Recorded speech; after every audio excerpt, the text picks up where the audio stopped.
Good evening, everyone. This is Pastor Jeremy checking in for our Wednesday midweek devotion. It is a beautiful day.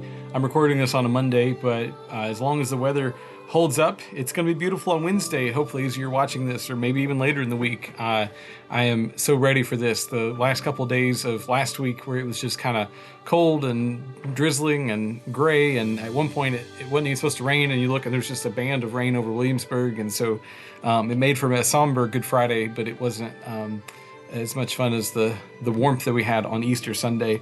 Speaking of Easter, it was such a great day to be at First Baptist, and I want to say thank you to Meg Judd and the Hospitality Committee for helping have just a wonderful breakfast before, and then everyone who made the Sunday worship service possible. It's always a great day, and seeing lots of visitors, lots of family members coming into town, and just it was a good time. And so the fun continues. We'll continue to gather and worship every Sunday. And so we're looking forward to this Sunday.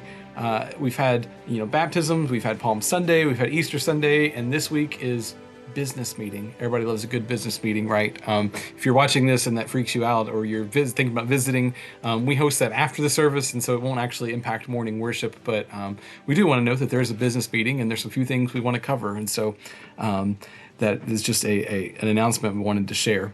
With all of that said, I would like to use the assigned daily reading for our Wednesday midweek devotion.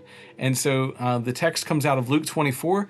We've been in the Gospel of Matthew on Sundays, but the narrative lectionary wants to give us a few more stories of what happens. And Matthew doesn't say a whole lot after the resurrection, and we're actually going to be in the end of Matthew this coming Sunday. And so the narrative lectionary folks just give us a few other stories to see. And so this year they have chosen to give us the story of Luke, and out of Luke, and so we get the Emmaus Road experience. And so I'm going to set the stage just a little bit.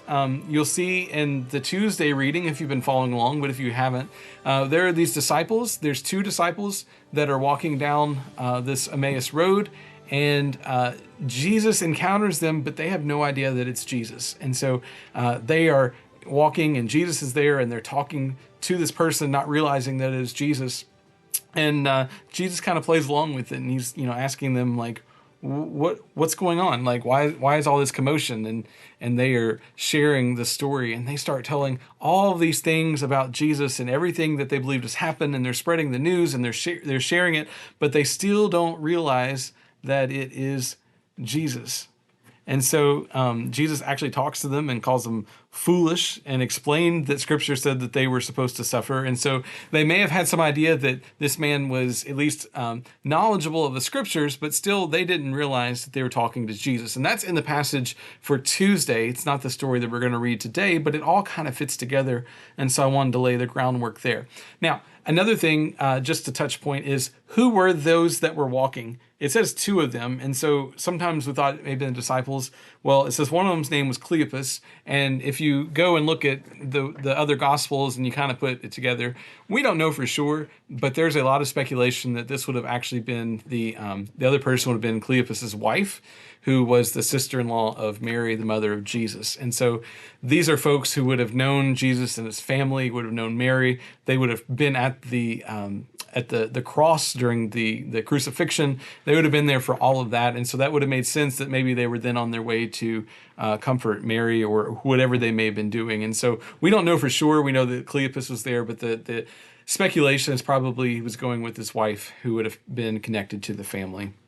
And so keep in mind, they're walking down this road. They've talked to this person, and they don't know it's Jesus. They're telling all these facts and all these stories, and Jesus, them not realizing it, kind of calls them out and is like, didn't these things have to happen according to Scripture?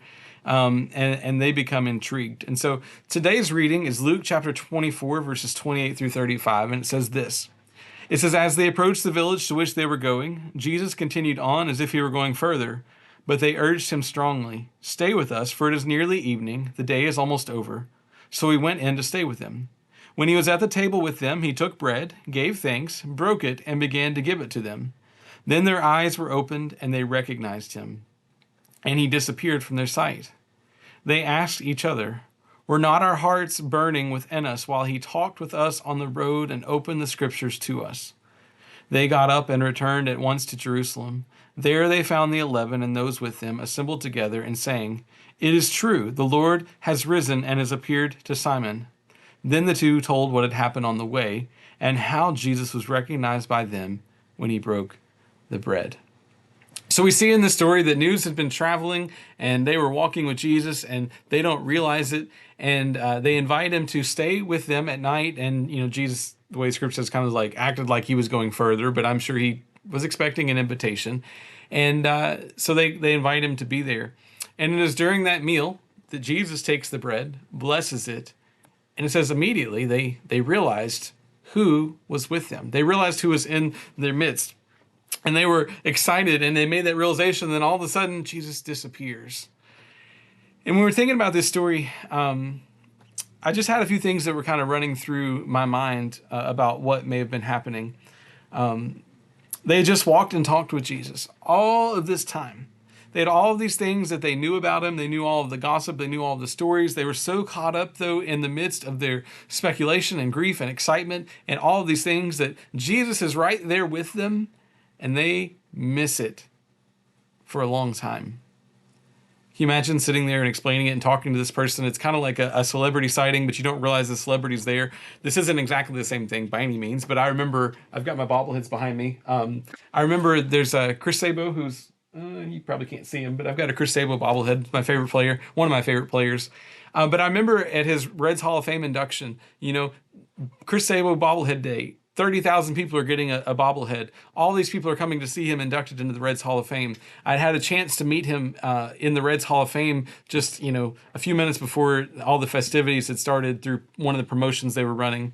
And then I went out into the concourse. We hadn't got into the stadium yet. I hadn't used my tickets or anything like that. And all these people are like so psyched that they're going to get a Chris Sabo bobblehead. And you got to get there early in case they run out. And it's this thing, so everybody's getting their position. And all of a sudden, I see walking out of the Reds Hall of Fame and walking towards one of the elevators, Chris Sabo. Now, I knew who Chris Sabo was. I had just talked to Chris Sabo. But all these folks were just so excited about it that he just walks through the crowd and nobody seems to have even understood who he was. And it's probably because he didn't have his trademark goggles that everybody knew. But sometimes people are so caught up in what they were going to do next that they missed it. I wonder if this is the case a lot for my spiritual life, for your spiritual life.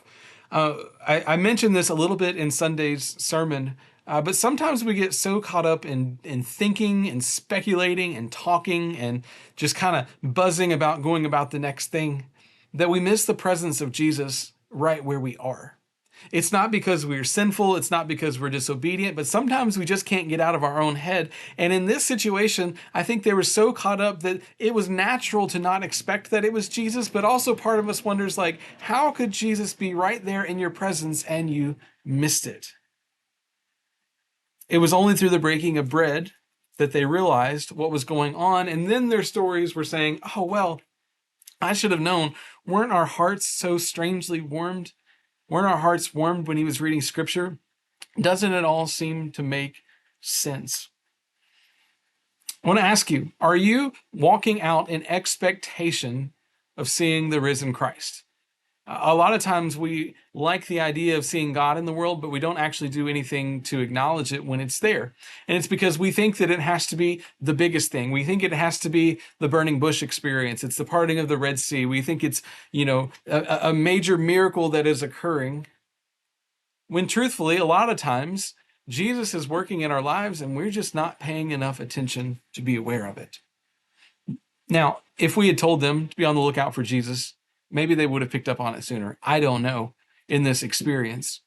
But I do know that there have been moments in my life where I was so caught up in doing the church thing or doing my life thing or getting this next thing, this next vision, this next plan, all these things carried out. Then I look back on a moment and say, surely we were standing on holy ground and we did not realize that. Talked about that one of my first Wednesday night devotions, this idea of holy ground. So what are you doing in your life to make sure that you are not so caught up in talking about Jesus that you fail to see Jesus right in front of you? We miss out daily on opportunities to be the hands and feet of Christ. We miss out on opportunities to be messengers of good news because we don't understand the opportunity that really lies in front of us. When looking at this story, there's something else that stands out. I think it's really interesting that Jesus approaches a lot of different people after he is risen, but it's always through something different. For the women, it was at the tomb. In one of the gospels, they think he was the gardener. In one gospel, the one we read this past week, the angels tell them what's going on. But then there's also the story of Thomas. Thomas missed out. He wasn't there for everything. And so he was doubting because he, again, rightfully so, was not there to see Jesus. And so he said he needed to put his hands in the scars. He needed to be able to bear witness to it himself. And Jesus doesn't condemn him for that. He actually just shows him, excuse me, shows him what's going on and allows him to be witness to that. In this particular story, Jesus is walking with them and listening to them and humoring them. And it is only in the breaking of bread that they actually begin to realize. Sometimes we limit how God is speaking in the world. We are so focused on, and I struggled with this for a lot of my own worship for a long time, because I'd be like, all right, Lord, we've got worship time and we're going to listen to these, we're going to sing these songs, we're going to have this worship, but the pastor is going to have a message and it's going to be for me. And I'm going to leave here with that moment. And what happened is that week after week, whether it was on a Sunday or whether it was at a church camp that I was working, wherever it was, I began to get really frustrated because I didn't always feel like there was something for me. Now, part of that is my own listening, but some of it was an expectation of what happens as we gather. When I started to realize that the entire Sunday morning gathering is an opportunity to see God at work, when I saw every minute of my life as an opportunity for God to work, it took off a lot of the stress. Because for some people, it was Jesus showing up and they knew exactly what was going on. For some, it was through a messenger. For some, it was in the midst of their doubt saying, here's what I'm going to need to see. And for some, as they were going down the road to take care of the next thing in the midst of their heartache, and they get an opportunity to encounter the risen Christ. In those worship services, here's one of the things that I realized I was missing. When I had limited it just to the sermon, I was missing out on that one line of a song that just really hit me. There are some Sundays where you're singing and there's going to be one line of a verse that says, man, that's just where my heart is. And it may be the last thing that you pay attention to all week or all Sunday, because that's where your heart is. And that's perfectly okay. It may be in a conversation that you have in a Sunday school class. It may be in a conversation with a greeter. It may be an offhand comment that somebody makes. But when we come in an expectation that at some point the Spirit is going to work, then we trust that God is going to reach us all differently. Now, for some, it may not always be on Sunday morning. I can't guarantee that every Sunday we'll come in and worship and you'll leave knowing exactly what the moment was. For these people, it happened in the breaking of bread. So if you're worried about if God is speaking to you or where God is doing, I want to say God is speaking, but it may take us a while sometimes to understand what is happening, and that's okay. And then finally, I was thinking about the importance of ritual and tradition. On that Maundy Thursday, Jesus institutes his new commandment where he washes the disciples' feet, and this command that he gives that as I have loved you, you are to love one another. As I've served you, you're to serve one another. And so he institutes the Lord's Supper and the breaking of the bread and the wine. And I think part of the reason this is necessary is because there is important value in tradition. Now, tradition can be a burden if it is done for the sake of tradition. Let me say that. There are things that churches do because churches have always done, and really they don't serve a purpose other than if we stop doing it, somebody would be upset. That's not what I'm talking about. But there are certain things that we do in our rituals and our tradition, and the reason we do it is because they are vessels of helping us to better communicate, to relate, and to be a part of the story that God is doing. It was in the breaking of the bread that their eyes were opened and they realized what was going on. Baptists aren't really good at traditional traditions. Is that even a thing? We have our own traditions, but they're kind of unspoken. They're just things we always do. But I want to encourage us that it's not bad to do things in a rhythm because they allow us to see the world differently. We're experimenting with this through the narrative lectionary.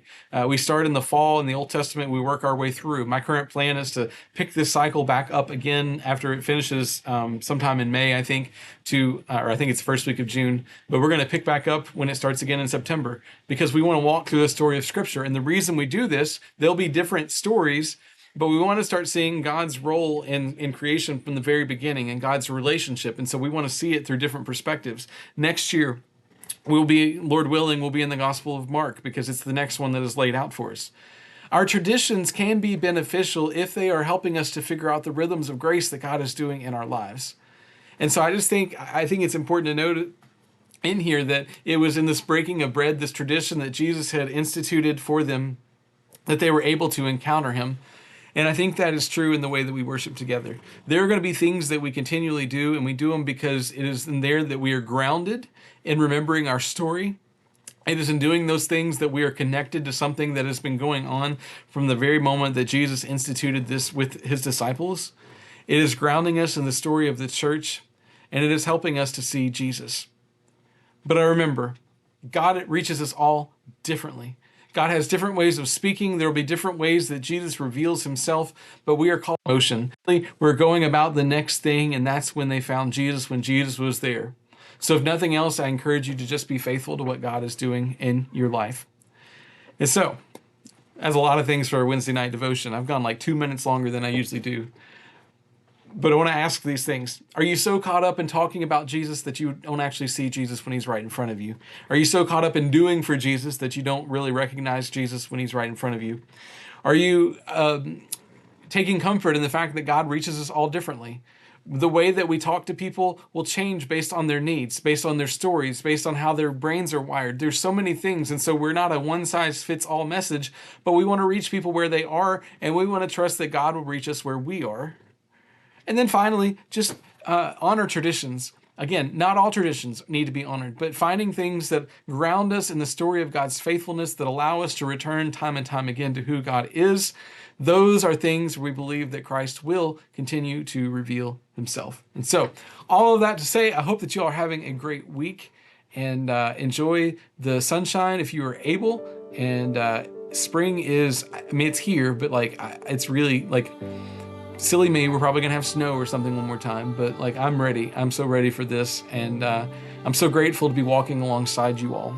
If you've been watching this and you've been looking for a church home and you've been thinking about visiting with us, all the promotion seems to go to Easter Sunday, but this Sunday would be a great Sunday as well.